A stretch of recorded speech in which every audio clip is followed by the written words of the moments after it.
bien, mais donc bonsoir à tous. Comme je le disais, je ne vais pas forcément être très long. Je vais laisser directement la parole aux personnes qui vont intervenir ce soir. Donc peut-être Magali, si tu veux dire un mot d'introduction également.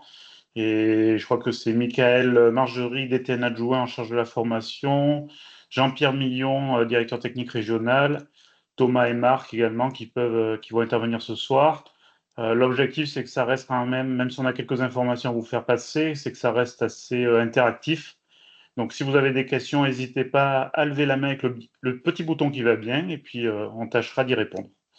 Voilà. Jean-Pierre, je ne sais pas si c'est toi qui démarre, en tout cas, ou Magali, si tu veux dire un petit mot, Non, non, c'est Magali, la parole. dans l'ordre. Bonjour à toutes celles et ceux là qui sont arrivés dans l'intervalle. J'ai entendu un ou deux clings de connexion.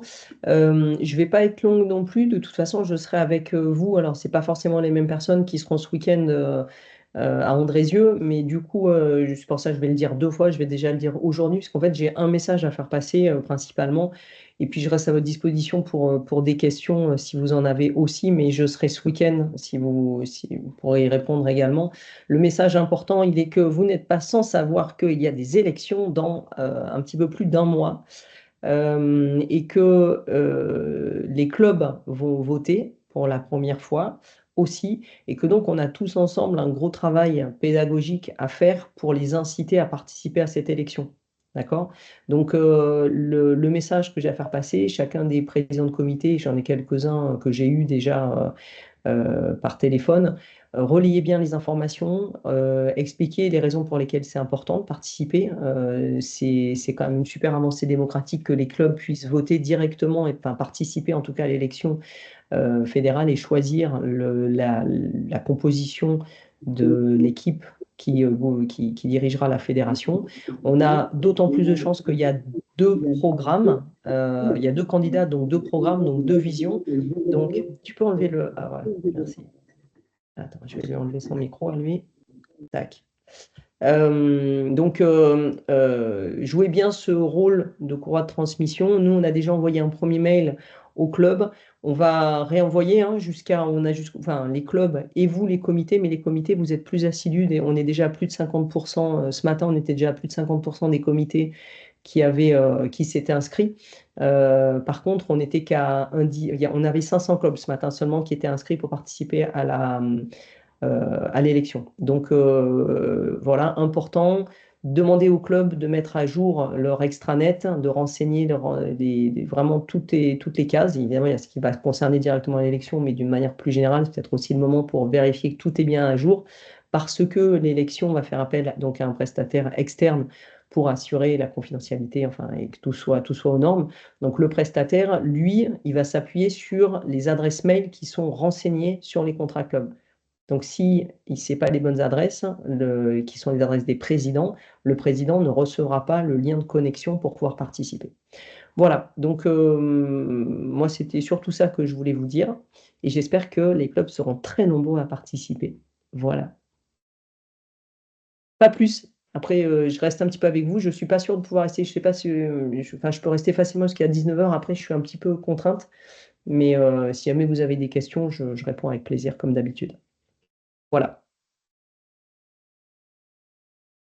Merci Magali. Jean-Pierre, tu reprends la main? Oui, j'avais coupé mon micro.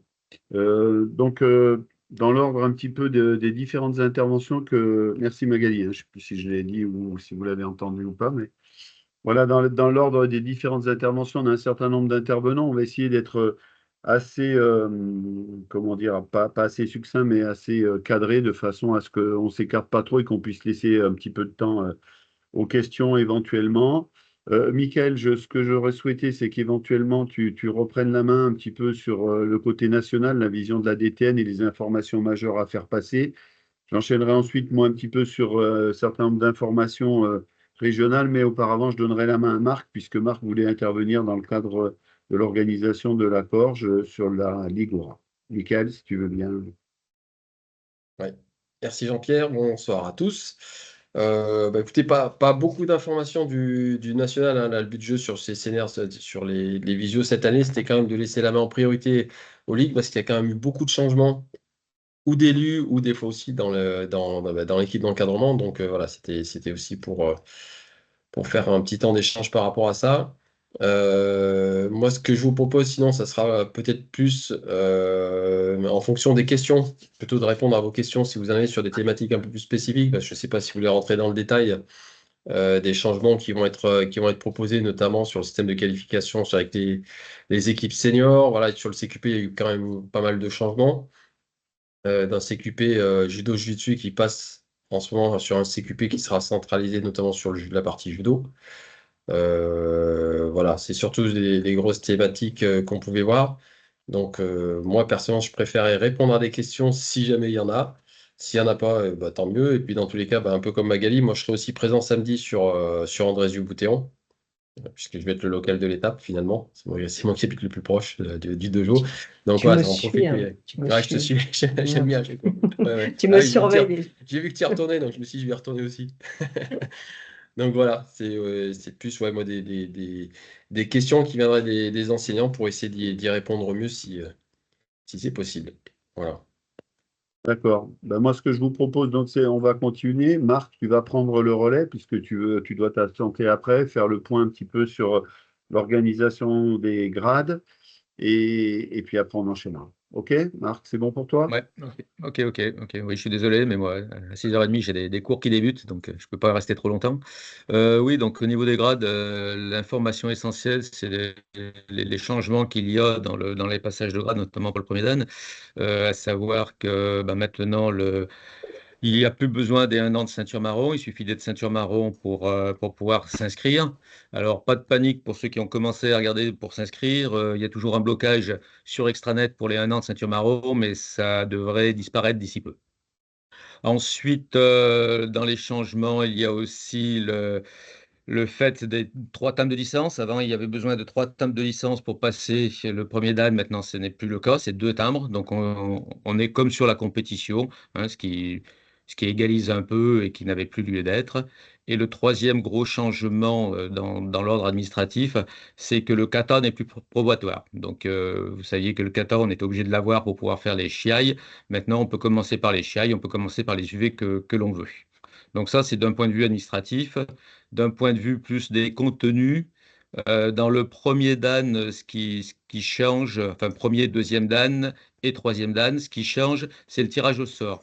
Il n'y a plus de tirage au sort des candidats, c'est le jury qui imposera les techniques bien sûr, toujours dans les mêmes catégories, dans les classifications des familles, aussi bien en Ewaza qu'en Tashiwaza. Et puis, il n'y a plus les images, bien sûr, puisqu'il n'y a plus de Ouais, tirage au sort, il voilà. n'y a plus d'images non plus pour le premier dan. Attends, Voilà, en Marc, gros. juste pour Oui, bien préciser, si j'ai bien compris, les candidats n'auront plus les planches qui représentent les non, différentes techniques demandées. Voilà, donc non. ça, c'est bien ce qu'il faut que les gens retiennent, je pense, hein. Voilà, oui, oui, hein, il n'y aura plus les images, il n'y aura plus les planches. Euh, Par contre, la liste des techniques a largement été diminuée, notamment pour le premier dan. On a recentré l'ensemble des techniques sur les techniques les plus courantes et celles qui globalement composent le Nage no Kata plus quelques-unes. Donc, c'est pour ça qu'il y a on enlève le tirage au sort et on enlève aussi les techniques, les visuels, puisque, étant donné qu'on diminue le nombre de techniques, ce sera quand même plus facile.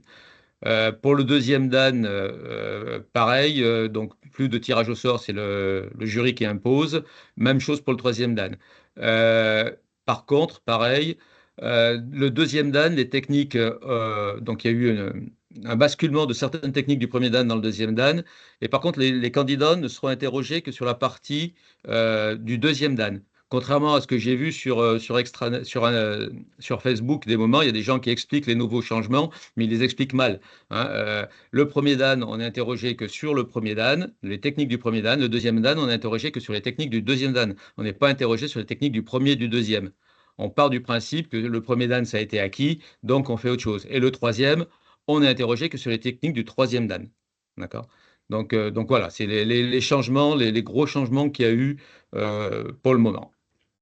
Donc, comme Magali et Mike, le mieux, c'est que si vous n'avez pas tout compris, vous me posiez des questions, ce sera plus simple. D'accord, Il y Marc. a Fred qui a une question. Oui, j'ai une question. Bonsoir Marc. Bonsoir. De toute façon, je pense qu'on va se voir samedi. Tu connais le cas du club là, à Vernaison. J'ai quelques élèves qui ont passé le premier Dan il y a quelques années, qui se préparent au deuxième Dan et qui me posaient la question sous on va dire, quelle formule ils vont le passer. Est-ce qu'il y a encore l'ancienne. La question, en fait, c'est pour le kata. C'est-à-dire que pour le deuxième Dan actuellement, deuxième Dan, c'est le Goshin. Non, non. Le deuxième dan, pour le moment, c'est le Nageno Kata ou le Kodokan Goshinjitsu, selon ce que tu as fait sur le premier dan. Dans le cas où ton candidat, et je pense que c'est là ta question, c'est si Mhm. il a passé le premier dan en dominante compétition, donc il n'a fait que les 3 premières séries du Nageno Kata, puisqu'il était sur l'ancienne réglementation. Dans ce cas-là, il peut choisir soit le Nageno en entier, soit le Kodokan Goshin. Voilà, c'est son choix. Et là, ils l'ont passé, eux, en dominante technique. Oui, Ils ouais, ont j'ai passé le bien compris. Nageno, voilà, ils ont passé le Nageno, donc ils ont quand même encore le choix Ah bah, pour. s'ils ont passé le Nageno en dominante technique, et donc ils ont fait les 5 séries du Nageno, non, ils n'ont pas le choix. Ils doivent faire le Kodokan Goshinjitsu, là. D'accord. Puisqu'ils ont Ok. fait les 5 séries, là. C'est que dans le cas de ceux qui avaient la dominante compétition, qui n'avaient fait que 3 séries, qui peuvent passer soit l'un, soit l'autre. Ok. Mais là, lui, il n'y a pas de souci. S'il a passé son premier dan en dominante technique, il a fait son Nageno Kata, il doit faire le Kodokan Goshinjitsu. S'il avait fait le Kodokan Goshinjitsu, il doit faire le Nageno Kata. Là, ça c'est pour Mais les. ça, Mais c'est c'est pour ça, les. c'est dans les textes, ça n'a pas Ouais, changé, ouais. ça. D'accord. Ok, merci. D'autres Ok. questions? Non? Bah, ça fait plaisir, c'est que c'est à peu près clair. Non, si c'est clair là-dessus, par contre, je pense qu'il faut qu'on apporte une précision sur des décisions d'Assemblée générale concernant l'éventualité de frais d'inscription pour les passages de grade Romain ou Marc, si quelqu'un veut bien Ah reprendre bah, alors ou ça, Magali. c'est pas de mon ressort, hein, ça c'est du ressort Ouais. du politique, hein, donc c'est pas moi qui donne des décisions là. Ouais, donc je vais rebondir là-dessus. Effectivement, c'est un sujet qui a été ouvert, on va dire, par l'Assemblée générale fédérale, puisque maintenant la possibilité est laissée aux ligues de faire payer ou pas les passages de grade, ou d'imaginer tout autre dispositif de type caution. À ce jour, la Ligue n'a pas encore pris une décision, n'a pas encore arrêté de décision. Une réflexion est en cours. Marc aussi a travaillé sur la question avec les avantages et les inconvénients d'un tel dispositif. Et on va retravailler là-dessus. Et dès qu'une décision sera arrêtée, bien évidemment, on reviendra vers les clubs pour expliquer le nouveau fonctionnement. Voilà. Si mesure il doit y avoir, c'était principalement pour essayer de réduire les taux d'absentéisme sur les préinscriptions et par rapport à l'organisation qui était la nôtre, quoi. C'est ce qu'il faut que les gens sachent bien. Oui, parce que pour compléter, il faut savoir que le taux d'absentéisme est de 30 à 40% quand même sur des chiailles ou sur l'expression technique, ce qui veut dire que nous, on prévoit un certain nombre de jurys, et c'est quand même dommage que des gens s'inscrivent et ne viennent pas, parce que c'est un gros coût pour la Ligue, quoi. Donc c'est une des raisons qui ferait que ça pourrait être payant. Après, comme l'a dit Romain, il y a d'autres avantages, mais il y a aussi quelques inconvénients. Donc c'est en cours de discussion. Merci. Pas d'autres questions, a priori? Bah, s'il n'y a pas d'autres questions, je vais vous laisser. De toute façon, je serai pareil, je serai au SNR, hein, si je pense qu'il y aura d'autres questions au SNR, donc je répondrai avec plaisir. Ok. Bonsoir à tous et merci de m'avoir fait passer en premier, parce que je vois que mes élèves arrivent. Merci Marc. Bonne soirée. Au revoir, Au revoir. merci. Merci Marc, à samedi. À samedi. Ok, sur le point suivant, Thomas, on va parler un petit peu des formations, donc du nouveau programme de formation pour la saison courbe BPCQP. Si tu peux redétailler simplement à titre d'information pour l'ensemble des personnes les formations qui sont enclenchées et à quelles conditions, s'il te plaît. Oui, bonsoir à tous. Donc, les formations qui vont être mises en place cette saison au sein de la Ligue. Donc, la formation BPGEPS, on avait proposé trois formules. Une première formule qui est ouverte à l'apprentissage et qui se déroule sur 9 mois, avec une session qui se déroulerait à la Maison du Judo à Lyon et une session à l'Arténium de Serra.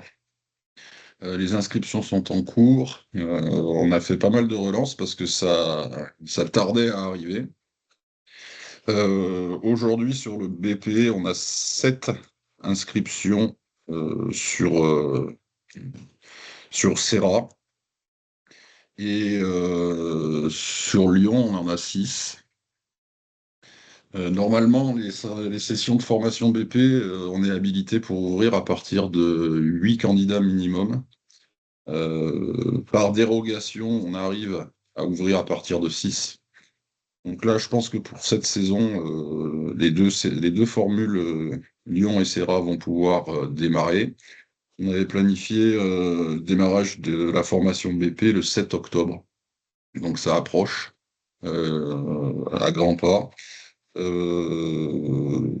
Pour l'instant, la plupart des candidats se sont inscrits pour être en formule apprentissage. Et on a une personne qui est prise en charge par l'organisme Transition Pro. Sur l'ensemble des candidats, on n'a pas de problème de financement. C'est plutôt une bonne chose. On avait proposé une formule sur 2 ans en formation les week-ends, de manière à pouvoir proposer quelque chose qui s'adresse à un public différent, puisque là, la formation ouverte à l'apprentissage, les gens sont en formation au sein de l'OF le lundi, mardi, et le jeudi, ou éventuellement le jeudi en distanciel. Donc les gens qui ont un métier à côté, ils ne peuvent pas suivre ce type de formation. Donc c'est pour ça qu'on avait proposé une session sur 2 ans en week-end. Mais sur cette session-là, on n'a pas d'inscription pour l'instant, donc je pense qu'elle n'ouvrira pas. Voilà, après sur le CQP, sur le BP, il n'y a pas de changement particulier par rapport à ce qu'on faisait avant. Il y a également donc la formation CQP, avec pas mal de changements au niveau du CQP MAM Judo cette saison. Je pense que Mickaël en parlera un petit peu tout à l'heure. Alors nous, l'objectif, c'était de proposer des formations CQP sur l'ensemble du territoire de la Grande Ligue, en ouvrant des centres un petit peu dans tous les secteurs, pour être au plus proche des populations. Donc on avait proposé 5 centres, Serra, Lyon, Voiron, Romans-sur-Isère et La Roche-sur-Foron. Là aussi, les inscriptions sont toujours en cours. Actuellement, ça démarre très doucement. Sur Serra, on n'a que 4 candidats qui ont déposé un dossier d'inscription, 3 sur Lyon, 3 sur Voiron. Et les autres centres, on n'a reçu qu'un seul dossier pour Romans et un seul dossier pour La Roche pour l'instant. Donc là, n'hésitez pas à faire des relances. Les dossiers d'inscription sont disponibles sur le site de la Ligue dans l'onglet formation, formation initiale. N'hésitez pas à faire des relances dans les clubs et dans vos comités. La saison dernière, on avait quasiment 80 personnes qui étaient inscrites sur les formations CQP, et cette année, c'est vraiment très léger. Donc il faut absolument qu'on se mobilise et qu'on relance la communication par rapport à ces formations-là. Ce qui change au niveau du CQP cette année, c'est que c'est un diplôme d'animateur vraiment orienté sur la partie judo.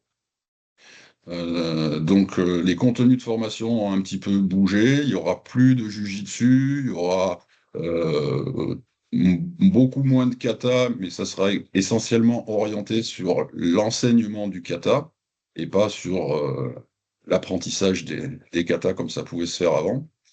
Le CQP MAM, cette année, il n'est plus en UC capitalisable, mais il passe en bloc de compétences.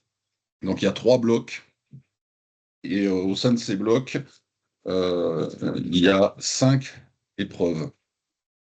Tout ça, on vous en parlera plus dans le détail, et on vous fera parvenir les documents, et on aura l'occasion bien sûr d'en reparler aussi le week-end prochain à Andrézieux. Ce qu'il faut retenir, c'est vraiment que les contenus sont vraiment orientés judo, technique judo, pédagogie et montage de projet. Voilà. Je ne sais pas si vous avez des questions. Merci Thomas. Est-ce qu'il y a des questions? Non, personne ne lève la main pour l'instant, je n'ai pas l'impression. Moi, je reviens sur ce qu'a dit Thomas, simplement pour enfoncer le clou, c'est-à-dire que on a démarré la communication assez tôt, mais j'ai l'impression que les messages ne sont pas toujours forcément bien reçus. Mais au-delà de ça, si on veut alimenter un petit peu nos effectifs sur les programmes de formation, on se doit d'aller à la source, c'est-à-dire la source, c'est la relation avec les enseignants, la relation avec les clubs. On doit identifier les gens qui ont un profil pour rentrer en formation et il faut les informer. Donc, c'est l'affaire de tous, hein, c'est pas seulement l'affaire de la Ligue et des formateurs de la Ligue, mais il faut que chacun fasse l'effort au sein de son club, de son territoire, d'informer, de renseigner, d'en parler avec les gens, parce que j'ai l'impression que parfois les gens se font une montagne, ils ne se rendent pas compte que, par exemple, un CQP, Thomas, redis-moi, sur une année, c'est combien de samedis? C'est 7, 8, 9, je ne sais plus exactement, mais Sur une saison sportive, c'est 23 samedis de formation. sur une saison sportive, avec la Oui. possibilité qu'ils peuvent le faire aussi sur 2 ans, le CQP. Alors, en fonction des sites, on laisse la possibilité de faire soit 1 an, soit 2 ans. C'est souvent par rapport au profil des candidats. Par exemple, l'année dernière, on avait un CQP qui a fonctionné sur 2 saisons sportives à Serra, et sur 1 an et demi à Romans et à Voiron, et sur 1 an à Lyon, à la demande des candidats. Sur Serra, on avait 15 candidats. Si on avait fait sur 1 an, aucun d'eux ne serait venu parce que familialement, professionnellement, c'était trop contraignant, 23 samedis par saison. Ok. Voilà. Donc je pense Je, ouais. oui, je voulais rajouter aussi, dans la communication, pensez que le CQP est ouvert sur EDOF avec le compte professionnel de formation. Donc, la formation CQP et la formation BP peuvent être prises en charge par le compte personnel de formation. Donc, sur EDOF, les offres CQP BP sont en ligne et elles sont actives. Donc, les candidats peuvent faire leur demande.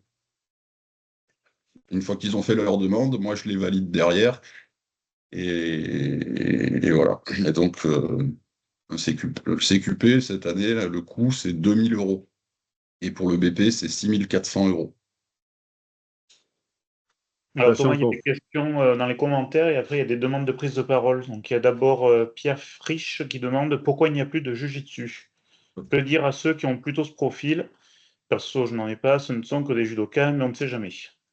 Je vais reprendre la parole, du coup, peut-être Je me doute. sur ce côté-là. Alors, tout simplement parce qu'il y a la volonté à terme de créer un CQP propre Jiu-Jitsu. Et pour avoir cette petite transition sur un CQP Jiu-Jitsu, on était obligé de changer l'appellation du CQP actuel. Donc voilà, il y a un petit temps mort, on va dire, actuellement, en termes de CQP. Mais par contre, ça ne veut pas dire qu'on ne peut pas se former en Jiu-Jitsu. Donc il y a bien le CQP Judo qui existe. Par contre, on peut avoir des modules de formation continue ou autres qui seront ouverts sur le Jiu-Jitsu, notamment voilà, sur les aspects de la profession française qu'a créé Bertrand Moussou, par exemple, ou sur du Jiu-Jitsu traditionnel. Il y a toujours la possibilité de se former spécifiquement sur le Jiu-Jitsu. Alors effectivement, il disparaît pour l'instant de l'appellation du CQP, mais ça ne veut pas dire qu'à terme, plus ou moins court, on va travailler pour créer un CQP qui sera plus orienté sur le Jiu-Jitsu et qui du coup, voilà, on aura à terme de vraies compétences de jiu-jitsu, parce que là, comme l'a soulevé Thomas, hein, on l'a recentré sur la partie vraiment judo, donc technique judo et la partie pédagogique.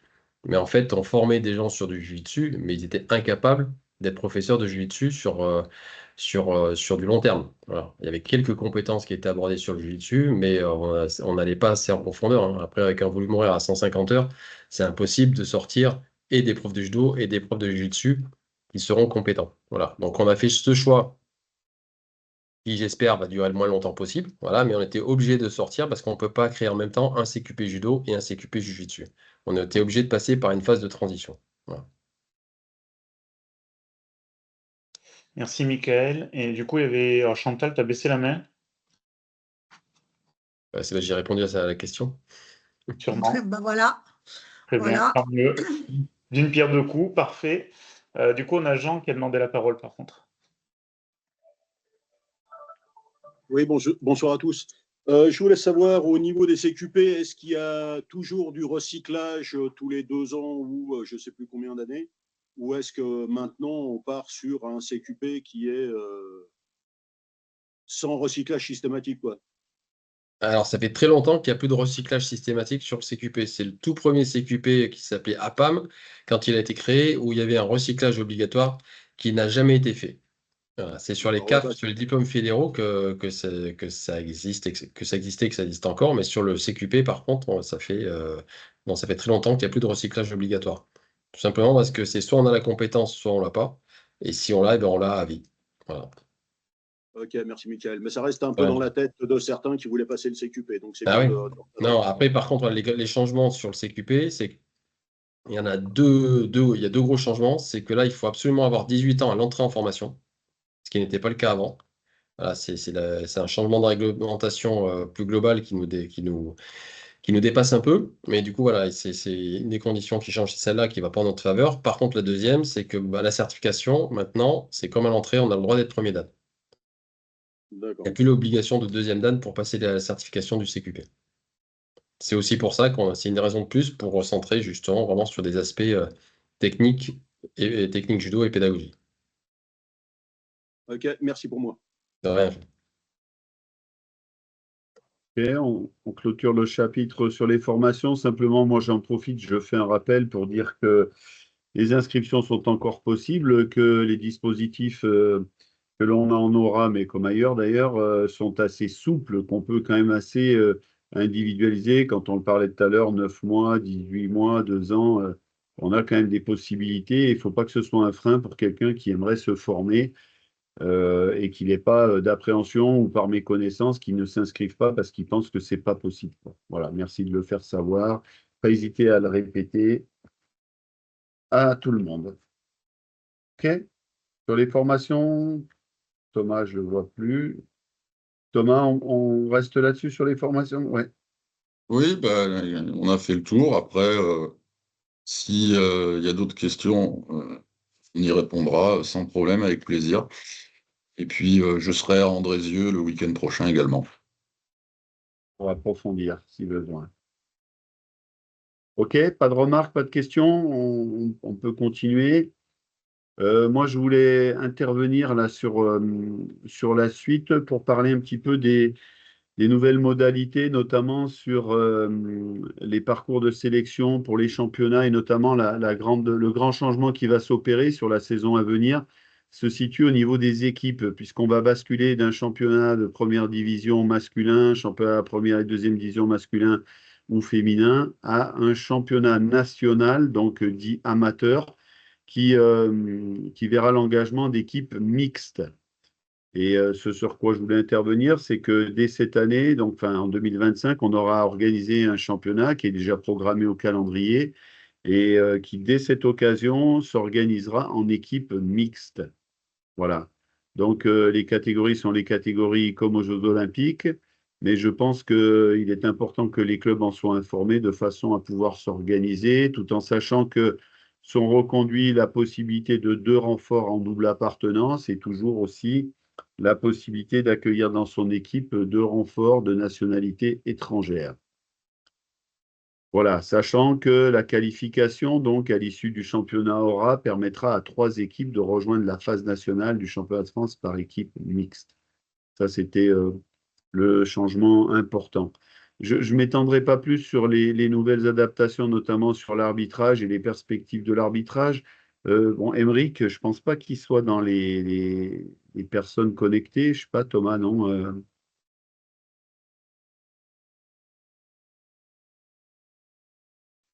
non? Je ne le vois pas. OK.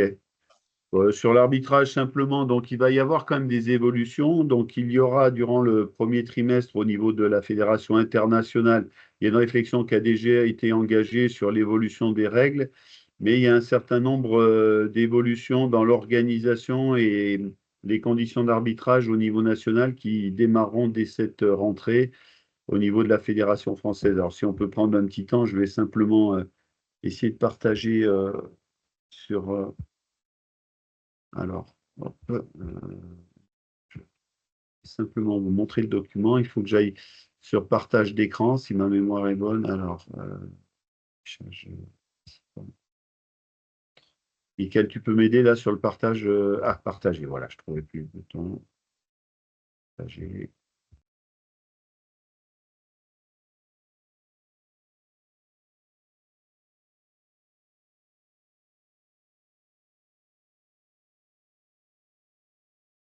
Ok, à l'écran. Voilà, système de qualification, présentation, projet guide. Est-ce qu'il y a un document sur l'arbitrage?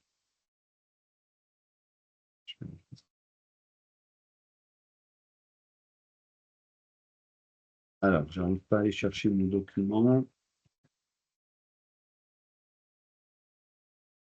Je vais y revenir juste après. Je vais juste reparler du système de qualification.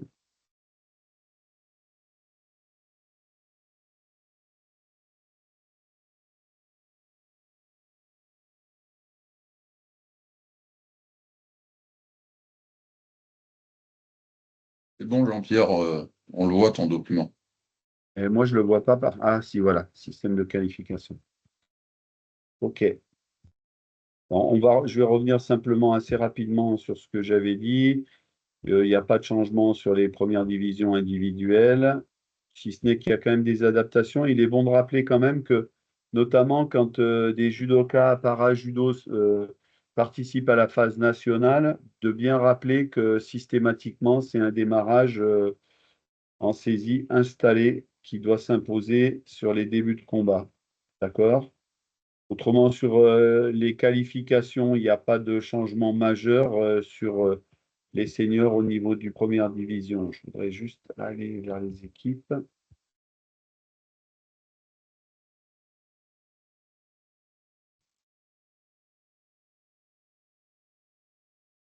Ranking list senior, tout le monde connaît. Pas de problème par rapport à ça. Ça n'apparaît pas. Les juniors, pas de changement majeur non plus. Hop, on reste sur le même dispositif. Je voudrais aller jusqu'aux équipes simplement pour terminer ce que j'avais commencé d'expliquer. Championnat de France par équipe de club senior amateur. Voilà. Donc ça, c'est la formule, hein. C'est-à-dire que les phases régionales, dès cette saison sportive, elles mettront donc elles mettront en application la nouvelle directive qui consiste à constituer des équipes mixtes. La qualification, ça s'appelle le championnat de France par équipe de club première division dit amateur. Ce championnat, il aura la possibilité pour ceux et celles qui le souhaitent d'accéder aussi à la Judo Pro League. Magali, si jamais je fais une erreur dans les explications, tu n'hésites pas si tu es plus au point que moi sur le dossier. Mais je pense qu'il faut que chacun s'y prépare. C'était pour ça que je voulais vraiment parler ce soir. Et ensuite, bien entendu, la Judo Pro League, c'est aussi ce qui va permettre l'accès. Alors nous, on n'est pas directement concernés comme peuvent l'être certains clubs de la région Île-de-France, mais pour accéder ensuite à la Champions League, hein, ce qui était auparavant, quand on était champion de France par équipe de première division, on pouvait ensuite disputer la Champions League. Là, visiblement, le passage, il se fera par la Judo Pro League pour pouvoir accéder à la Champions League. Voilà, ça c'était un des éléments majeurs des changements sur lesquels je voulais informer les clubs. Là encore, on en reparlera ce week-end. Est-ce que vous avez des questions là-dessus? Est-ce qu'il y a des gens qui veulent réagir? Non, donc je vais enchaîner. Alors, je voulais surtout, je reviendrai après, le temps pour moi de retrouver mon document sur l'arbitrage. Je voulais surtout revenir là sur le deuxième point, sur le projet sportif régional. Je pense que c'est ce qui intéresse le plus grand nombre. Donc, on a fait la mise à jour du document. Il sera diffusé à l'ensemble des intervenants. Et voilà, c'est pas le bon.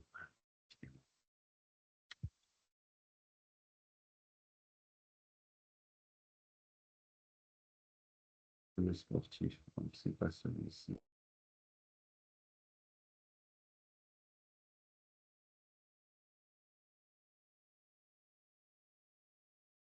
Sportif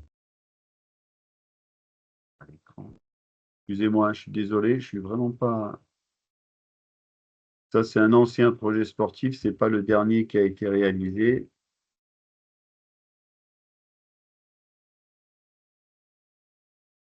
C'est partage. Ok.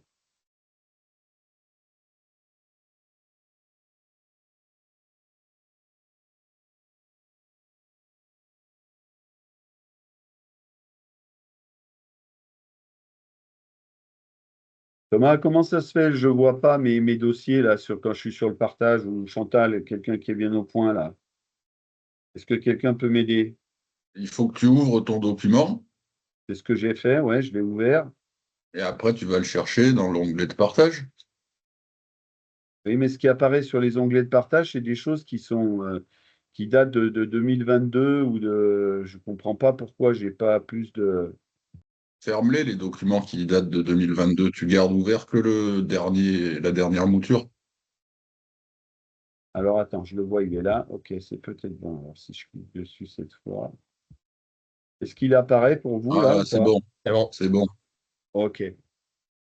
Voilà, donc on a l'obligation chaque année de fournir le projet sportif de la Ligue. Il a déjà été partagé avec les élus, les membres du conseil d'administration. J'en profite quand même pour le présenter ce soir aux autres personnes. Il explique un petit peu les objectifs et l'organisation régionale pour la saison à venir.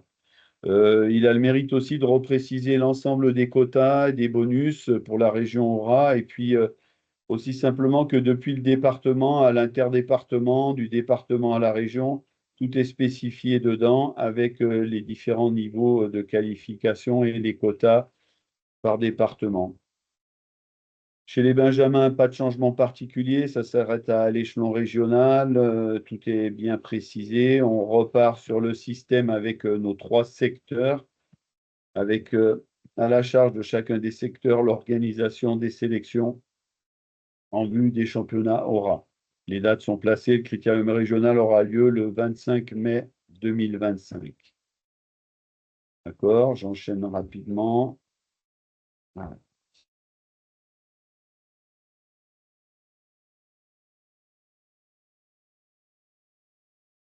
ce qui se passe.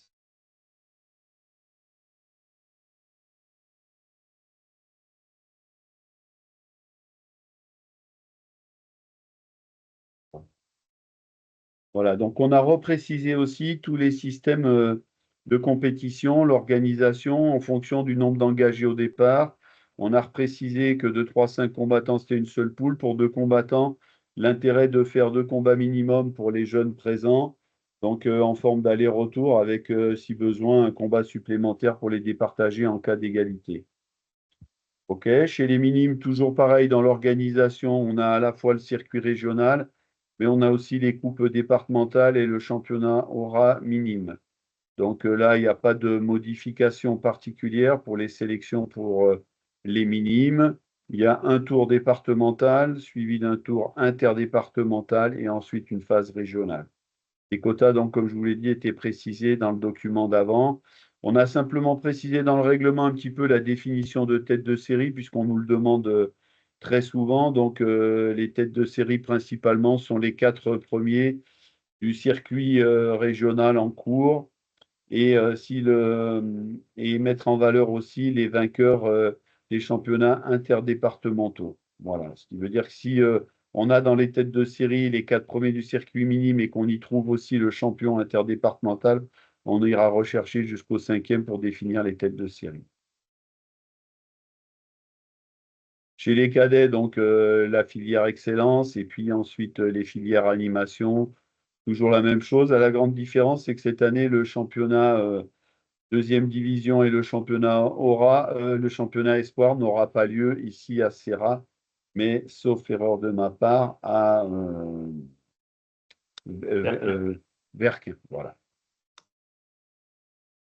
OK. Ce que je leur demande aussi, c'est d'être vigilant sur les engagements au premier niveau, à chaque fois s'assurer que les gens aient bien 2 timbres de licence et surtout bien vérifier aussi les identités au moment de l'engagement au premier niveau de façon à ne pas avoir de surprise et de s'apercevoir qu'on a des gens qui participent et qui ne sont pas forcément autorisés à combattre. Voilà, la même chose sur le système de compétition. Chez les juniors, on fait la même chose. À signaler qu'on a 2 bonus à attribuer à l'issue du championnat Aura, 2 bonus obtenus par des résultats donc, au championnat de France. On a simplement tenu à préciser aussi sur les engagements qu'un certain nombre d'engagements seront directement faits par la Ligue sur l'extranet parce que l'année dernière, c'était confié au département et en fin de compte, il y a eu des oublis ou des erreurs ou des rajouts de dernière minute. Donc, pour être très précis, on éditera les listes des ayants droit et la Ligue les inscrira directement dans l'effectif avant le championnat Aura. C'est aussi pour faciliter les choses. Là aussi, sur la formule de compétition, bon, systématiquement double repêchage, on a reprécisé un petit peu les critères concernant la désignation de tête de série, 4 premiers de ranking list, champion interdépartemental et prise en compte des résultats de la saison N-1.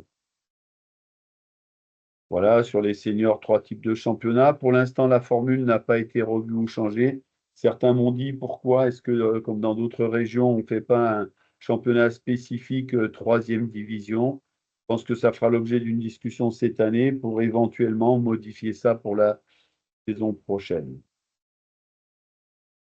Voilà. Même chose sur les têtes de série. Même chose sur les engagements pour éviter les oublis ou les modifications de dernière minute. On éditera une liste d'ayants droit qui sera directement intégrée dans les effectifs pour le tirage au sort par la Ligue. Je reviens rapidement sur la filière des compétitions par équipe. Comme je l'ai dit, pas de changement chez les minimes, pas de changement chez les cadets ni chez les juniors. Par contre, voilà, senior mixte à partir de février pour cette nouvelle saison. Voilà. Ça donne un tableau récapitulatif voilà, sur la formule de sélection pour les équipes. Championnat de France par équipe junior, le quota, il est de 4 qualifiés de la région Aura vers le championnat de France. Et chez les cadets, c'est la même chose. Voilà, je tenais à vous présenter ce tableau. J'aurais bien aimé revenir sur l'arbitrage, mais je ne veux pas être trop long. Est-ce qu'il y a des questions sur les systèmes de qualification, sur le projet sportif qui a été présenté aux élus durant le week-end dernier? Chantal.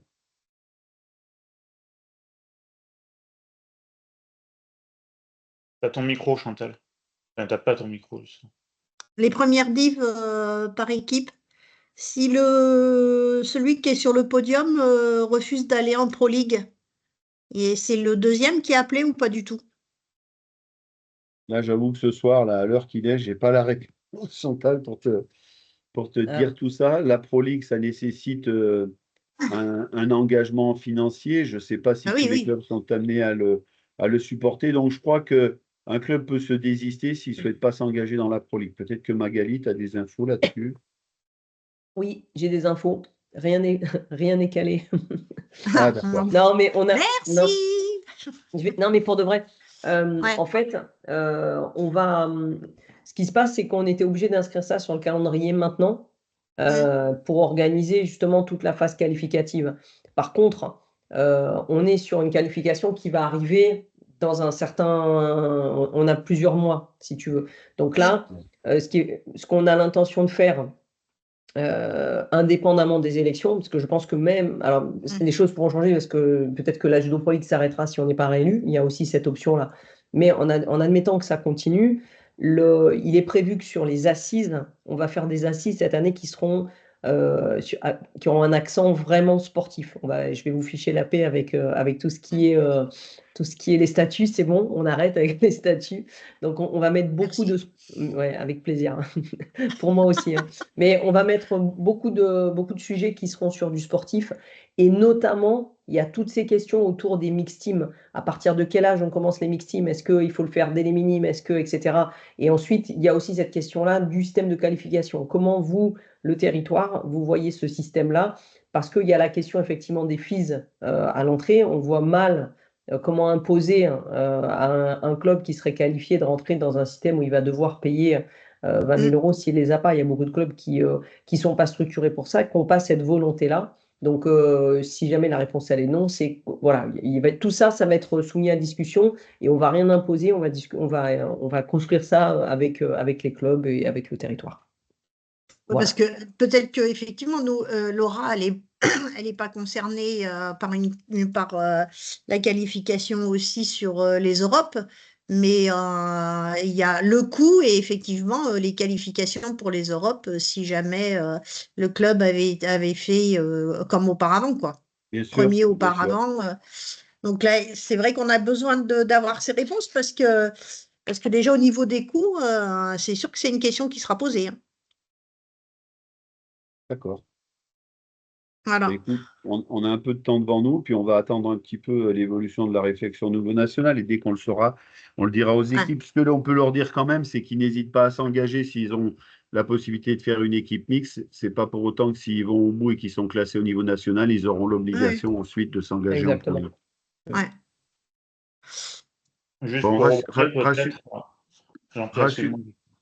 Juste pour rebondir sur la volonté de la Ligue au niveau de la Pro League, aujourd'hui, une réflexion sera menée. Alors effectivement, on est aussi un peu dans l'attente, malgré tout, des élections fédérales pour savoir ce que va devenir la Pro League. Si ça devait continuer, on mènera une réflexion autour de la faisabilité ou pas pour la Ligue de s'inscrire dans un tel projet. Ça passera forcément par un accompagnement des collectivités. Je pense en premier lieu au conseil régional. Et on a un nouveau conseil régional, nous, depuis 2 semaines à peu près. Donc voilà, ça va être aussi un enjeu de les rencontrer pour évoquer ce sujet avec eux. Mais on a une nouvelle gouvernance de la Ligue, on a aussi une nouvelle gouvernance du conseil régional. Donc voilà, tout se télescope un peu. D'accord. Merci.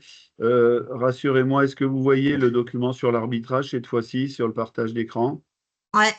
Bon, on va le survoler rapidement, mais je souhaitais quand même qu'on le fait. Voilà, quelques évolutions. Comme je vous l'ai dit tout à l'heure, le règlement international, il sera modifié un petit peu plus tard. Bon, vous l'avez bien vu, il y a eu encore beaucoup de discussions, même autour des Jeux Olympiques, hein, sur la prédominance des pénalités, des chilos, finalement des décisions dont on pensait qu'elles permettraient de favoriser l'expression du judo. Bah, parfois, ça s'est révélé un petit peu contraire, donc il y aura certainement des ajustements. Voilà en résumé, par contre, ce qui a été décidé au niveau national. Chez les Benjamins, donc, on peut désormais venir saisir dans le dos ce qui n'était pas permis au départ, sauf en saisie croisée ou avec une contrainte au niveau des cervicales. Voilà, donc ça, c'est quand même, ça concerne beaucoup de gens, puisque les Benjamins, il y en a beaucoup dans les clubs. Les makikomi sont autorisés. Ça aussi, c'est un petit peu de nouveauté. Dans les compétitions par équipe. En cas d'égalité de victoire de points issus de la rencontre, s'il n'y a eu aucun match nul, on tirera au sort, un petit peu comme ça a été fait au jeu, on tirera au sort un combat, avec cette fois-ci un golden score immédiat. À la première valeur marquée, annoncée, le combat s'arrête et le vainqueur est désigné et l'équipe gagnante par la même occasion. Comme je l'ai dit tout à l'heure, on assiste à une annulation du championnat de France par équipe deuxième division senior au profit maintenant du championnat par équipe mixte. Voilà, l'autre élément intéressant aussi, c'est le nombre de chilos n'est plus un critère d'attribution d'une victoire en cas d'égalité. Ça, l'égalité de score d'une séance. Les décisions reviennent aux arbitres. Donc, ce qui va être à nouveau relancé, c'est qu'il y aura un arbitre central. Il sera assisté de 2 juges qui, d'après ce que j'ai bien compris, seront sur le bord du tapis et pas forcément sur le tapis. Mais à un moment donné, quand il y aura une décision à donner, ces gens-là pourront donner leur avis et permettre à l'arbitre central de désigner le vainqueur. Et voilà, donc là, c'est plus sur l'organisation, notamment avec l'appui de la vidéo pour aider les arbitres si besoin. Et ce sera aussi une obligation que nous, en région, on puisse assurer la même chose en ayant notamment des caméras qui viennent au soutien des décisions d'arbitrage, notamment sur les décisions litigieuses. Voilà, l'idée toujours, l'objectif, c'est toujours pareil, c'est valoriser la production de judo, l'activité, et c'est la recherche du diplôme. Un tableau récapitulatif, mais je le mettrai à disposition et je laisserai à l'occasion du SNR en présentiel Aymeric Verquin le présenter et puis le commenter si besoin. Est-ce que sur l'arbitrage, il y a quelques questions, quelques interrogations?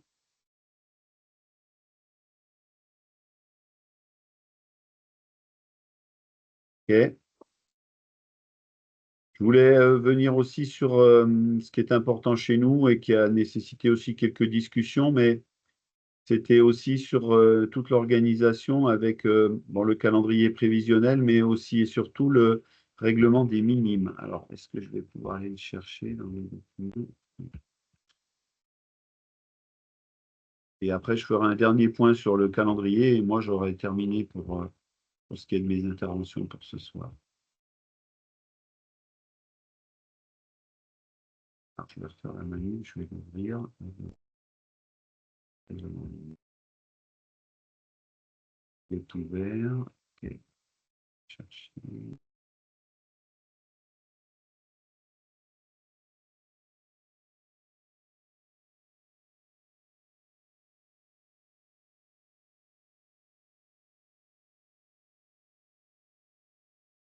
Ah, c'est où? Je le ferme. Sportif.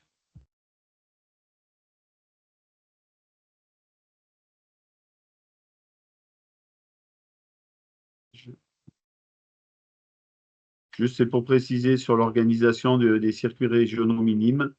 Donc, je voulais vous partager le document qu'on a mis à jour. J'espère que je vais arriver à y accéder. Voilà. Voilà, c'est ça. C'est parti. Donc, on a procédé, c'est bon pour tout le monde, vous le voyez sur le règlement des minimes? Oui, c'est bon. OK. Donc, on a procédé à deux choses. On a fait une mise à jour sur le règlement, rappelant aussi l'obligation des 2 licences, puisque l'année dernière, il y avait eu un petit souci sur des jeunes qui ne justifiaient pas de 2 timbres de licence à la FFJDA et qui avaient pris part au classement final.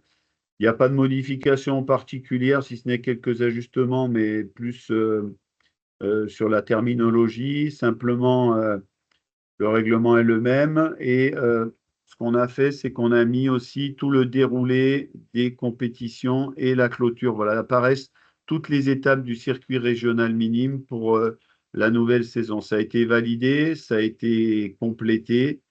Donc, à l'issue de ces étapes-là, il y aura une clôture du circuit régional minime.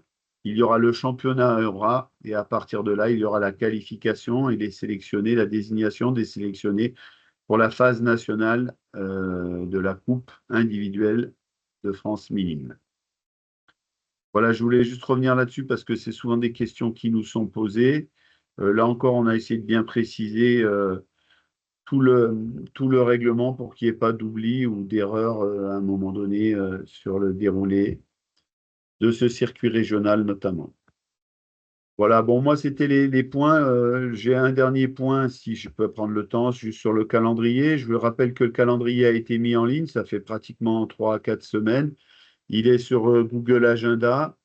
Ensuite, les collègues dans les départements ont le calendrier puisqu'on l'avait travaillé ensemble à Metz. On se doit simplement d'y apporter très probablement 2 modifications du fait du changement d'organisation au niveau des championnats de France par équipe. On va peut-être devoir modifier ou aménager différemment une date, mais je pense qu'il n'y a pas l'obligation non plus du changement. Voilà. Donc, simplement se souvenir, on se situe ici en septembre, donc on a le SNR qui se déroule à Andrézieux, qui sera suivi la semaine suivante de la commission d'arbitrage qui fera son stage de formation des arbitres. Ont été positionnés les événements nationaux qui se dérouleront à Serra, le circuit régional minime. Il faut savoir qu'on aura à notre charge cette année l'organisation d'un certain nombre d'événements. Bien sûr, il y a les tournois, le tournoi et le challenge Pierre Ménant, le tournoi européen cadet, le tournoi para-judo. On aura aussi au mois de mars la charge de l'organisation donc du championnat de France judo, jiu-jitsu senior et Newaza qui se déroulera à Serra. Donc ce sera une grosse organisation sur la saison. On aura toujours la Coupe de France départementale par équipe minime, mais nous n'aurons plus cette fois-ci, le championnat de France individuel cadet deuxième division et le championnat de France individuel espoir. Voilà, je pense que c'était important. Romain, est-ce que tu veux rajouter des choses à propos du calendrier? Il y a Non, des à propos questions, du Jean-Pierre? calendrier, il y a Magali qui voulait prendre la parole et après, il y a une autre personne aussi. D'accord, allons-y. Alors techniquement, Jean-Louis était avant moi, mais juste moi, je vais devoir vous laisser. Donc si jamais il y a des questions qui me sont adressées, je veux bien y répondre maintenant, parce qu'après, je ne peux pas rester avec vous beaucoup plus longtemps. Voilà, c'était juste ça.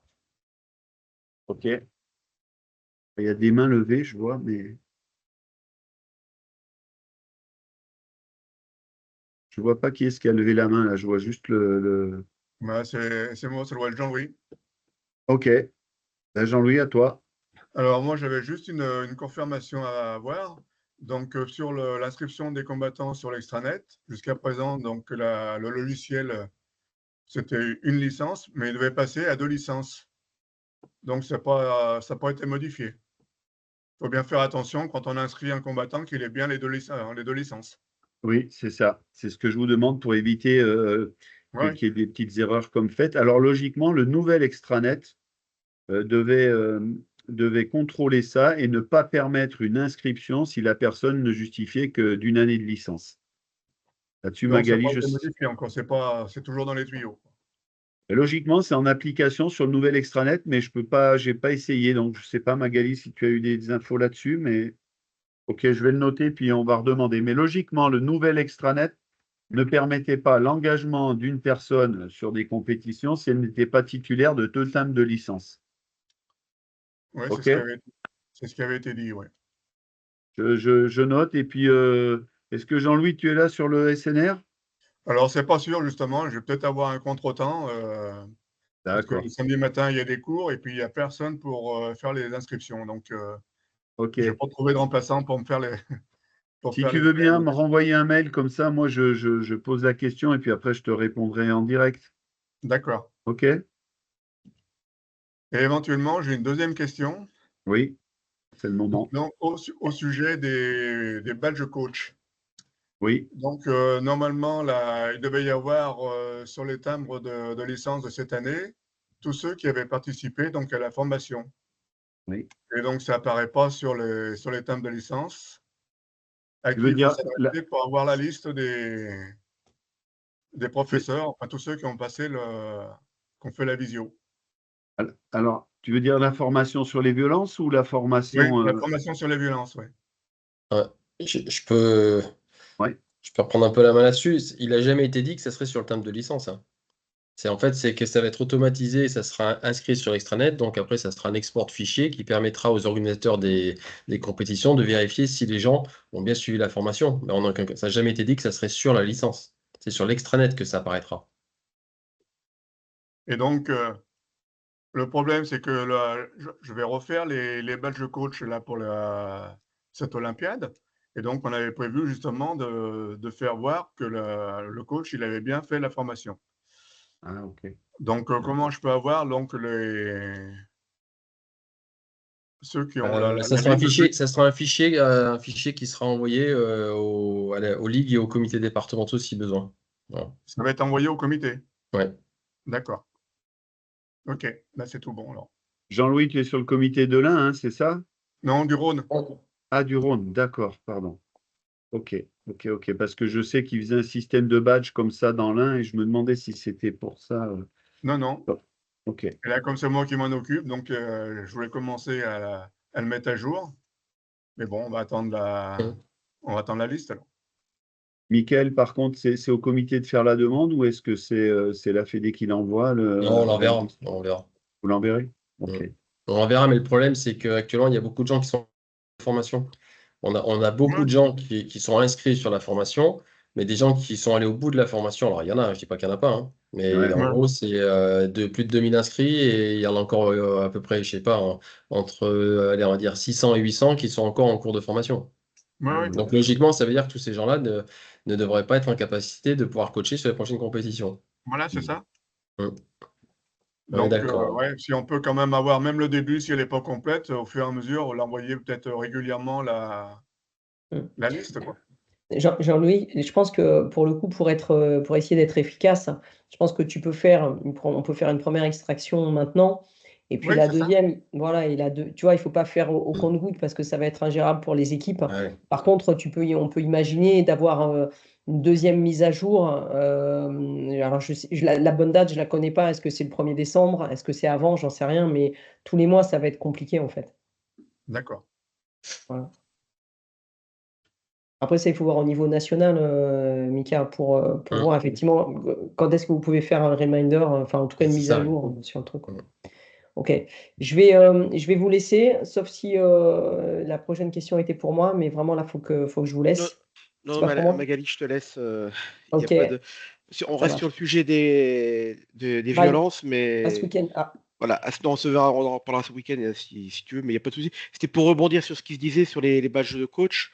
Je pense que ça serait peut-être bien aussi de refaire une relance aussi au niveau des clubs pour attirer l'attention sur ces formations, parce qu'avec les formateurs qui sont sortis de formation, ce genre de choses, de rappeler, de redonner les liens pour faire le e-learning, ce genre de choses. Il y a aussi le problème aussi, et moi je l'ai rencontré pour le financement de la formation. Aussi, ce J'allais truc y fameux. venir. Voilà. J'allais y venir après. En fait, le souci, il est que oui, on doit relancer pour que la formation elle soit suivie par le plus grand nombre. Après, on a bien compris que l'enjeu, elle était que la formation elle puisse être prise en charge. D'accord? Et donc là, on est dans l'attente, que ce soit les ligues, les comités, des réponses sur les attributions des PST. Et on sait, hein, je peux vous le dire, et c'est pas, il y aura, c'est un secret pour personne, les fonds qu'on va aller chercher sur le PST, ils permettront pas de former tous les gens, tous les bénévoles dans les comités. C'est impossible. Donc ça veut dire que, tu vois, si jamais on communique de trop hein, sur l'importance de faire cette formation, Ouais, je comprends. on pourra pas la financer non plus. Donc moi, je passe mon temps à dire, vous me connaissez, hein, qu'il faut la faire, que c'est important. Maintenant, j'ai compris aussi que il fallait qu'on trouve les moyens pour les financer, ces formations. Et là, on est un peu dans l'obligation d'attendre là. Mais ça va tomber incessamment sous peu, hein, les notifications des PST, pour savoir combien on va pouvoir en financer, de manière à ce que ce ne soit pas une double contrainte pour les enseignants, de dire bah, je suis obligé de la faire, mais en même temps, il faut que je la paye en plus. Donc voilà, on temporise aussi un petit peu par rapport à ça. Parce qu'au niveau du club, on a eu des difficultés. On est tombé sur un site qui nous dirigeait vers le paiement des formations pour les intermittents du spectacle. Donc ça avait rien à voir. Donc on galère encore en fait pour tout dire. J'ai pas encore fait la formation parce que on n'a pas encore trouvé le moyen de financer ce sujet-là. Alors que je suis largement convaincu du sujet, mais bon, on va y arriver. Oui, on va y arriver. Ça marche. Bien, je vous laisse et je Il y a répondrai une aux dernière autres questions question. ce Je vois week-end. Jean. Peut-être que Jean voulait. Ouais, Jean, C'était pas pour juste moi. avant que tu partes, Magali, parce que c'est un sujet dont on a parlé pendant les Paralympiques aussi, c'est la partie secourisme. Donc, j'ai croisé le DTN l'autre jour, on en avait parlé pendant l'Assemblée générale. Je lui ai renvoyé des documents, il m'a dit que vous aviez avancé, mais je pense que le jour du SNR, il faudra qu'on avance parce que là, on a tous un peu le coup près au-dessus de nous. Le moindre accident qu'on a, si on n'a personne de formé, la famille ou autre pourra se retourner contre nous si on a zéro formé, même s'ils ne peuvent pas intervenir. Mais si tu peux jeter un œil, que tu puisses nous amener quelque chose, s'il te plaît. Mais le PSC1, la réponse, c'est exactement la même. En fait, c'est obligatoire aussi, hein. Mais on a aussi le même problème de financement. Nous, tu vois, aujourd'hui, nous, fédération, quand je dis fédération, c'est le siège, la ligue et les comités. On se bat pour essayer de trouver des financements pour pouvoir prendre en charge le coût de ces formations. D'accord? Et bah, les sources de financement, elles sont pas, elles sont pas extensibles à souhait. Donc, c'est très malheureux, je te le concède, on se retrouve dans une situation où on doit choisir entre mettre une priorité plutôt sur le PSC1 ou plutôt sur les violences, parce qu'en réalité, les deux sont prioritaires. Ouais. Je le sais, je le sais. Donc, après, En cas de gros problème aujourd'hui, si tu n'es pas formé secouriste, ça aura oui, plus d'impact au niveau juridique, malheureusement, que le deuxième sujet. c'est juste. Donc voilà. Non, mais on C'est en juste. parlera dans ces cas-là. Quitte à ce qu'on se lance chacun de nos côtés, il y avait Claude, il y avait Chantal, on en parlait, regardez comment on peut faire, quoi. Mhm. Ok, merci. Ok, ça marche. Bonne soirée à Merci. tous et puis Merci, rendez-vous Jean. samedi. Au revoir. Merci Magali, bonne soirée. Au revoir, Magali. Bonne soirée, Magali. Bonsoir Magali. Écoutez, je Il y regarde. avait une autre Jean. question également de Pierre Frisch dans les commentaires, donc je vais vous la lire. J'ai peu de judokas du niveau, on est sélectionné pour les France, entre guillemets, mais j'ai des judokas ceinture de couleur qui ont attaqué tard ou avancent plus lentement que les autres. Sur notre ligue, vous savez s'il y a des compétitions ceinture de couleur, bon, dit à l'ancienne, mais...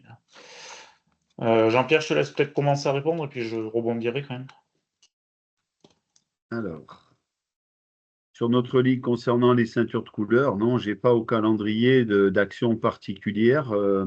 Je sais que certains départements organisent des choses pour les ceintures de couleur.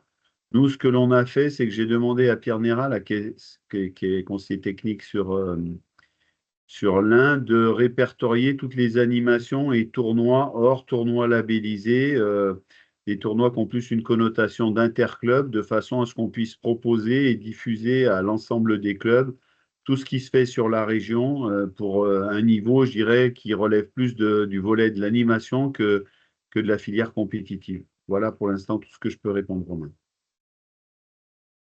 Ok, mais ça va dans le bon sens et c'est effectivement une réflexion qu'il faudra qu'on mène sur la suite, d'autant que sur les ceintures de couleur, on peut avoir de la relation grade-championnat qu'on n'a pas forcément sur des tournois de club. Donc ça pourrait aussi avoir un intérêt d'approfondir cette question de notre côté. Ouais, Après, il y a des choix budgétaires à faire aussi, le cas échéant. Jean, tu as redemandé la parole? Non, pour l'instant, j'arrive pas à baisser ma main. Continuez, merci. Je m'en occupe. D'accord. Merci, Romain. Est-ce qu'il y a d'autres questions du coup? Sur n'importe quel sujet, je pense, parce qu'on a balayé un petit peu les sujets du soir. Alors moi, dans les formations sur les violences, j'ai mon prof qui a eu ses 80 € de défalqué et qui n'avait pas pu arriver à rentrer dans la formation. Donc aujourd'hui, il n'a pas pu la suivre, mais les 80 € ont été encaissés. Donc c'est peut-être un sujet qu'on verra. Il faut nous le faire. Faut nous le faire remonter avec le nom, parce que nous, on vérifie après sur la base. Alors, le problème, c'est que certains pensent qu'ils ont donné tous les documents, mais par exemple, ils n'ont pas renvoyé le contrat de formation. J'en ai encore eu 2 aujourd'hui. Et ça fait des mois que j'attends et tout, mais en fait, ils n'ont pas renvoyé tous les documents nécessaires. Ok, Mickaël, je vais regarder et puis je te ferai le retour. Ouais, tu regardes et puis tu me fais un mail. Ok, merci.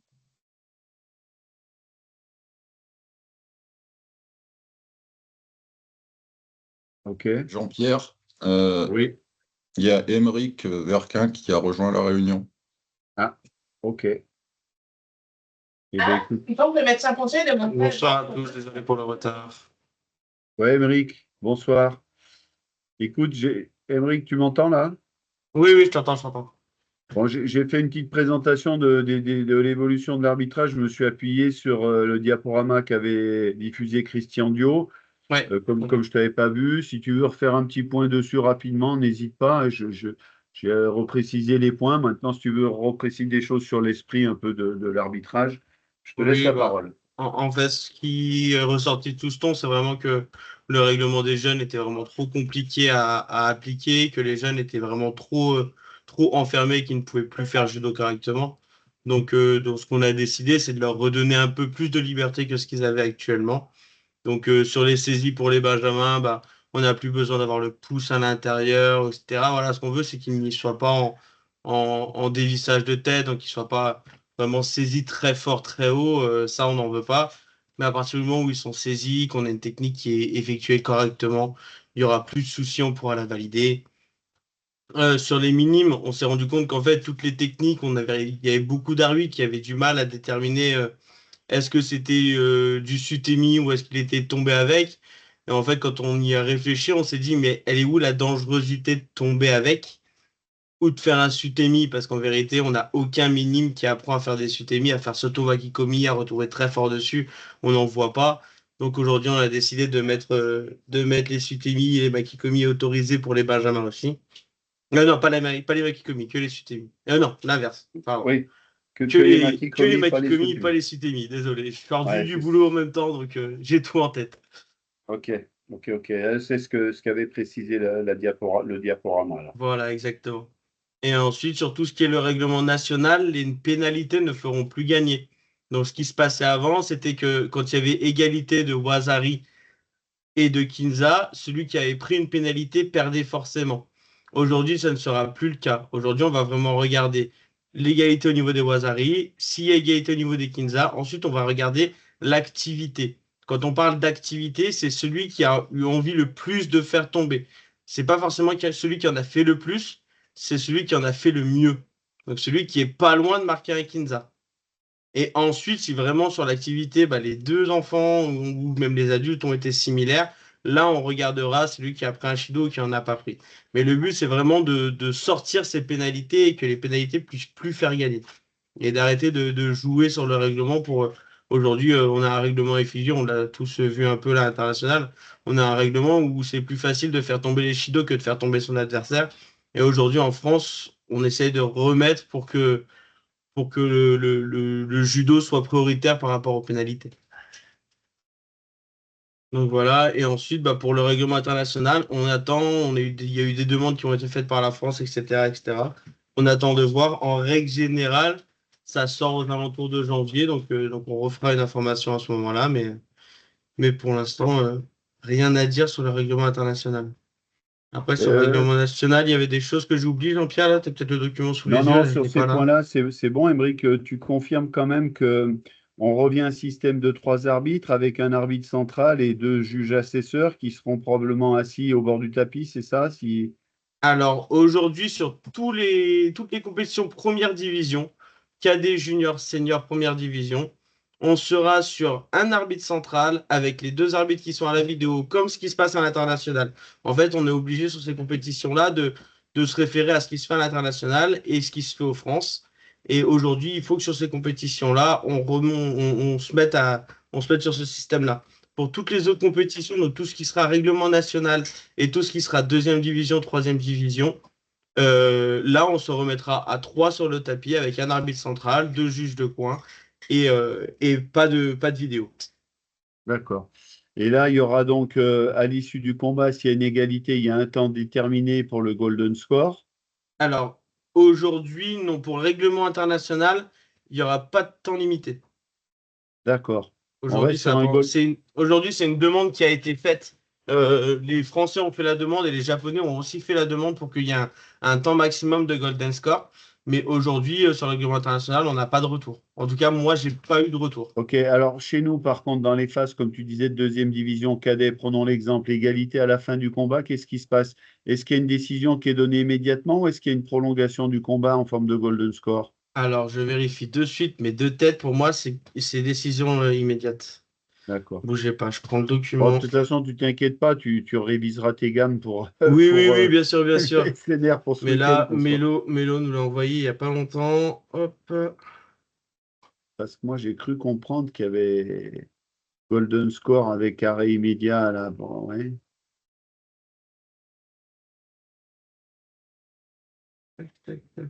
Tac, elle l'a mis sur le coup. C'est bon. Alors,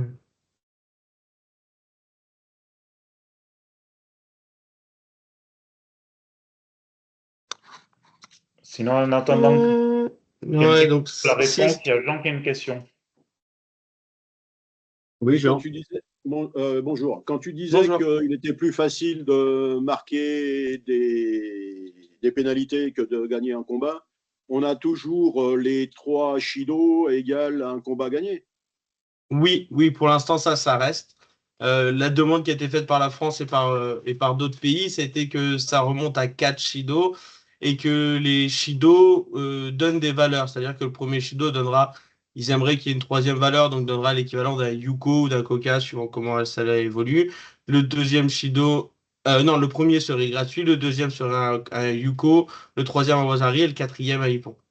Et ils voudraient repasser à ça. Aujourd'hui, nous, on ne peut pas l'appliquer tant qu'on n'a pas le retour de l'international, mais moi, je pense que ce serait une bonne chose. Merci pour ton tour. Avec plaisir. Donc, temps de combat, golden score. Minime, pas de golden score. Benjamin, pas de golden score. Mini Poussin et Poussin, pas de golden score. KD 2D et Espoir, pas de golden score. Et Seigneur 3D, pas de golden score. Donc tout ce qui est règlement national, pas de golden score. D'accord. Donc, en cas d'égalité, ça ne répond pas vraiment à la question. En cas d'égalité, En cas d'égalité, c'est décision. Ah, ok, d'accord. Voilà. Ok. Les trois arbitres se concertent et une décision est attribuée. D'accord. Ok. Exactement. Est-ce Donc qu'il y a en d'autres? général, moi j'aimerais même qu'on revienne comme ce qui se faisait et ce qui se fait là actuellement, qu'on ait un vrai entail, donc avec les trois arbitres, avec les drapeaux, entail tous en même temps, on lève le bon drapeau et voilà. Je sais qu'il y a des compétitions, c'est plus compliqué à faire quand on a les coupes du jeune arbitre. Il y en a certains qui ne travaillent pas forcément comme ça sur leur département, etc. Donc quand il y a des coupes du jeune arbitre, on aime bien regrouper les trois jeunes arbitres, dire ok, toi tu penses quelle couleur? Blanc, blanc, rouge, ok. Si je suis d'accord avec eux, pas de souci, on laisse blanc. Si pour moi c'est plus rouge, on va peut-être aller chercher un peu plus pourquoi eux ils pensent blanc et pourquoi ce serait peut-être plus rouge.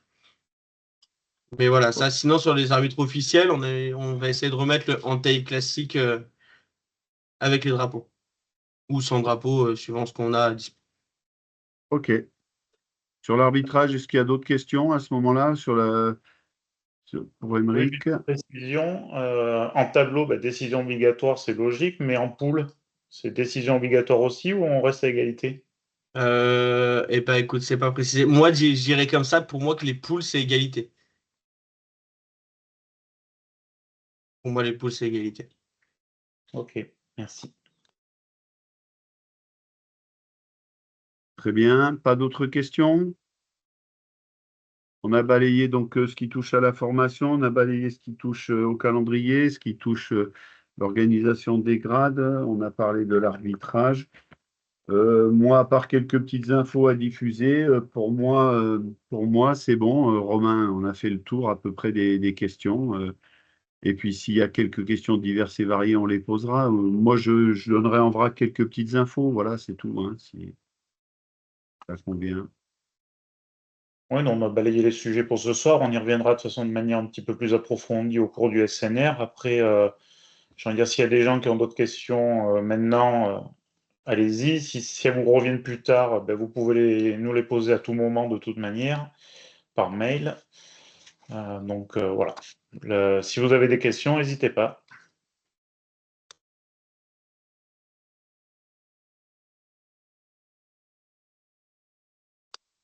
Visiblement non, c'est qu'on a dû être assez clair. Donc Jean-Pierre, si tu avais d'autres petits Oui, éléments. quelques petites informations, quelques petits rappels. Juste, donc, je pense la fédération donc, a acheminé l'ensemble des kits de rentrée. 95% donc, des kits ont été acheminés vers les comités départementaux. Juste, je profite, Chantal est là, peut-être savoir si ça s'est bien passé sur la distribution.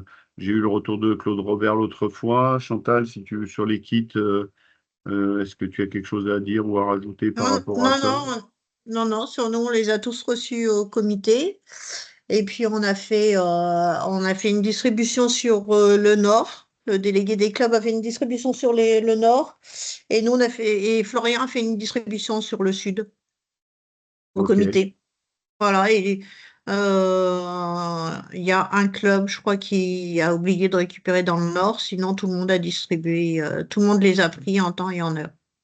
Le retour que j'ai eu, moi, c'est que ça semblait satisfaire les clubs, Ah oui, la super dotation. content. Ils ont tous mis sur le forum et tout.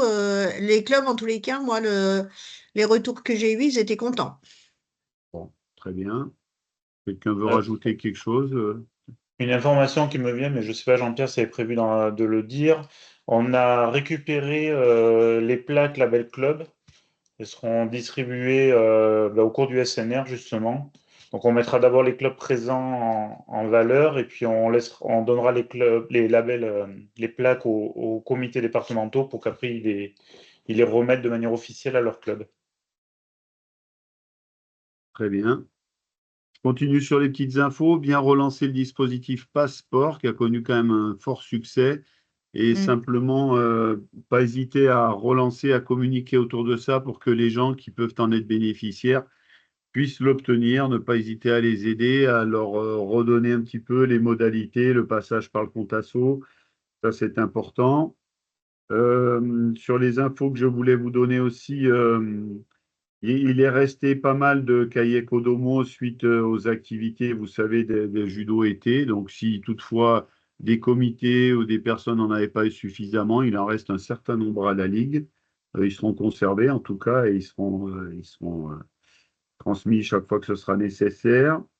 Quelques petites informations sur la tendance. Simplement, la DTN va essayer de se déplacer beaucoup plus dans les territoires, rencontrer les gens un petit peu, mieux appréhender les problématiques. Ça, c'est une tendance et c'est une volonté de la direction technique nationale. Ce qui ressort un petit peu là, de la réunion qu'on a eue aussi avec la DTN, les DTR, les RAF, c'est qu'il y a pas mal d'incertitudes et probablement quand même une réduction de certains moyens pour cette nouvelle Olympiade qui va s'ouvrir. C'est-à-dire que ça a coulé à flot avec les JO de Paris, bien entendu. Et aujourd'hui, on pense et beaucoup de choses laissent penser qu'il y aura quand même un petit peu une réduction des moyens. Donc, ce que je veux dire, c'est mettre en garde tout le monde et que tout le monde se tienne bien prêt et assure bien ses demandes de subvention et de financement. Il risque peut-être d'y avoir, dans le contexte général, une petite réduction des moyens mis à disposition par notamment les collectivités, l'État concernant le sport. Voilà, ce que je voulais vous dire aussi, on reparlait rapidement que les dispositifs 1000 dojo, continuait, même si certains ont l'impression d'un certain immobilisme. En tout cas, les dossiers sont toujours instruits. Il y a des choses qui sont un peu plus complexes que d'autres, mais que le dispositif continue. Je voulais aussi insister sur le plan sport et emploi, hein, emploi-sport de la fédération, donc pour dire qu'il y avait toujours possibilité de faire remonter des dossiers pour l'aide au financement de postes et notamment de professeurs de judo, donc par le biais du plan sport par la fédération. Michael, tu veux redire quelque chose là-dessus ou pas? Je pense que ça dépend de vous, de la Dojo Academy. Ouais, bah c'est une cellule nationale entre la formation et le développement hein, qui a été créée sur la gestion des plans emploi. Donc effectivement, l'objectif, c'est toujours d'aider les clubs qui veulent professionnaliser leurs enseignants. Alors aussi bien sur de la création de postes que sur de l'augmentation de volume horaire. Alors c'est ce qu'on espère un peu aussi avec l'effet des Jeux Olympiques où on sait que logiquement, il devrait y avoir encore un peu plus de judoka dans les clubs. Donc voilà, si jamais il y a de l'augmentation d'activité, un professeur, par exemple, qui était, on va dire, allez, à 12 heures, 12 heures de cours de judo par semaine, si vous le passez à plus de 17h30 de cours, vous avez le droit à potentiellement demander à une aide du plan emploi, voilà, qui peut être accordée en étudiant le dossier avec une contrepartie de formation qui est obligatoire. Voilà. OK. Simplement, toujours par rapport aux tendances, tout à l'heure, je disais un peu une réduction des moyens. Ce qui est très positif, c'est qu'à date équivalente aujourd'hui, sur la prise de licence, on est à plus 20%. C'est-à-dire qu'à date identique, admettons au 16 septembre 2023, aujourd'hui, en 16 septembre 2024, on est à un accroissement de plus de 20% de la demande de licence. Donc, c'est quand même des indicateurs assez encourageants et on espère que ça continuera, que l'effet Jeux Olympiques jouera à plein par rapport à cela. Voilà, moi, c'était un petit peu je pense que j'ai rien oublié. On n'a pas du tout parlé de l'extranet, Romain, mais le nouvel extranet qui a été mis en service, je sais qu'il y a quelques petites difficultés, mais finalement, peut-être pas autant que ça, parce que moi, je n'ai pas eu de retour de gens à qui ça posait beaucoup, beaucoup de problèmes. Donc, C'est prévu qu'on y revienne samedi sur le temps des dirigeants, mais après, si côté enseignants, ils ont aussi des demandes, on pourra voir comment on s'adapte à ça. très bien. Moi, j'en ai fini. Gaëtan qui avait demandé la parole à nouveau. Oui. Ah, excuse-moi pour le à nouveau, je vais baisser la main. Non, tu parlais des passes sport. Pensez quand même aussi aux passes région, parce que pour les filles, il y a quand même des réductions qui ne sont pas négligeables. C'est plus intéressant pour les filles que pour les gars, mais les passes région, puis c'est assez simple à remplir aussi hein, pour les étudiants.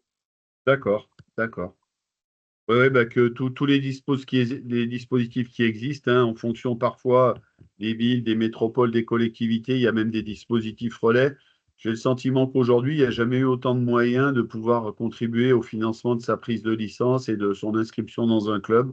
Donc ça va plutôt dans le bon sens. J'espère que ça continuera. Voilà. Ouais, parce que des jeunes qui rentrent, qui quittent nos clubs pour aller entre guillemets, dans les grandes villes, au niveau des universités et autres, pour des filles, moins 60 €, enfin des abaissements de 60 €, c'est pas négligeable. Ça leur donne envie de rester un peu aussi, garder les licences dans le club d'origine. Ouais. Ok, Jean, merci. J'en pose plus, c'est bon, Romain. C'est libre, la parole est libre. Merci. Ok, je pense s'il n'y a plus de questions diverses, Romain, Mickaël, Thomas, les instigateurs du SNR, est-ce qu'on va peut-être pouvoir conclure? Moi, je voulais juste rajouter un petit détail concernant les formations. Faites bien passer le message que tous les dossiers d'inscription sont à envoyer à CERA, à l'Artenium, au service formation, parce qu'on a souvent des candidats qui envoient des dossiers par mail, pas forcément sur les bonnes adresses mail, d'autres qui envoient des dossiers à Lyon. Donc on perd du temps, le temps que les dossiers reviennent jusqu'à CERA, puisque Sophie, au secrétariat, c'est elle qui traite tous les dossiers, qui vérifie toutes les pièces, etc. Et pour pouvoir faire les contrats, elle a besoin d'avoir les dossiers dûment remplis et au plus vite. Voilà. Ok. Romain, le mot de la fin? Ouais, s'il n'y a pas d'autres questions, on va vous libérer. Encore merci à toutes et à tous d'avoir participé. Merci à nos intervenants, que ce soit Magali qui a dû nous laisser, mais Mickaël, Jean-Pierre, Thomas. Merci à tous. Et puis pour ceux qui seront là, rendez-vous ce week-end à Andrézieux pour le SNR. Et bonne saison à tous. Merci à tous. Bonne fin de soirée. À bientôt. Merci, à samedi. Au revoir. Bonne soirée, à samedi. Au revoir. Au revoir. Bonne soirée.